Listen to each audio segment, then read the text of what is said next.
tardes. El día de hoy, 24 de marzo del año 2017, les daremos a conocer un pequeño reportaje acerca de las haciendas en la época del Porfiriato. A continuación, mi compañera Mari Carmen dará a conocer unos datos importantes acerca de esto.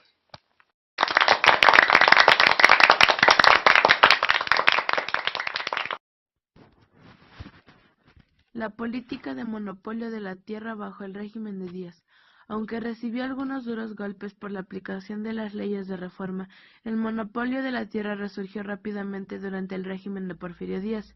En ese periodo se estimuló la entrada de capitales extranjeros al país, se abrieron minas, se construyeron ferrocarriles y la tierra adquirió un valor potencial como objeto de operaciones especulativas.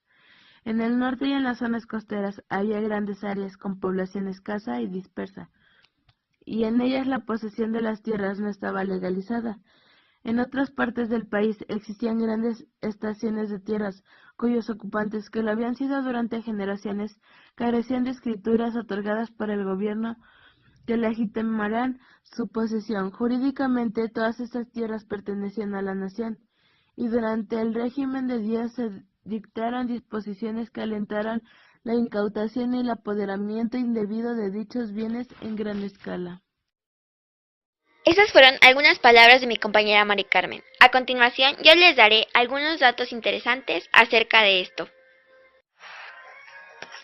¿Sabías que después del estancamiento aún mal conocido y no siempre verificado de principios del siglo XIX, el Porfiriato reanuda de 1880 a 1910? El crecimiento del siglo XVIII, la población pasa en esos 30 años de 9 a 15 millones y se desplaza a las tierras calientes de la costa, hacia el noroeste y hacia la frontera septentrional.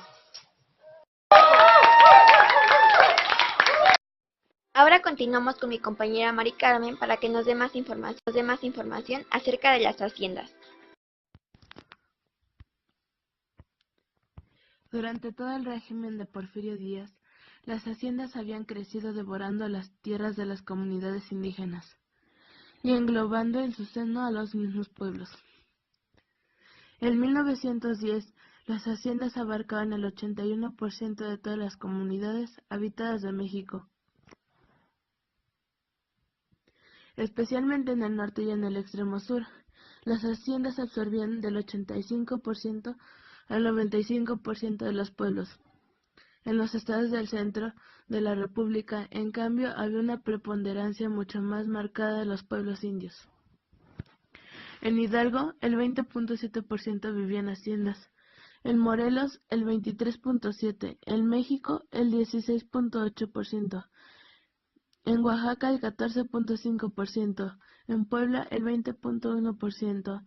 En Tlaxcala, el 32.2%. En Veracruz, el 24%.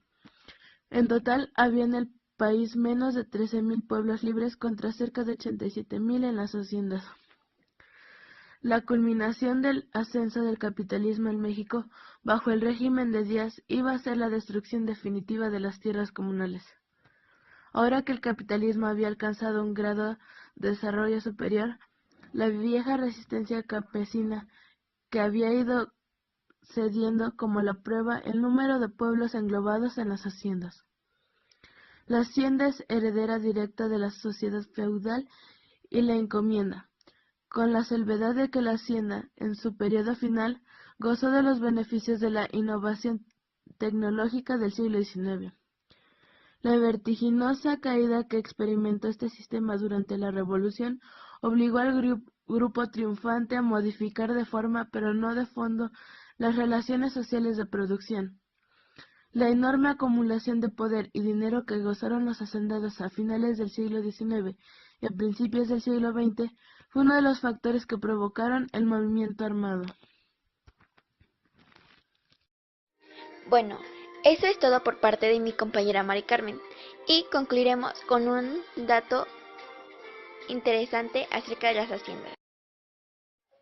¿Sabía que los recursos naturales con una mano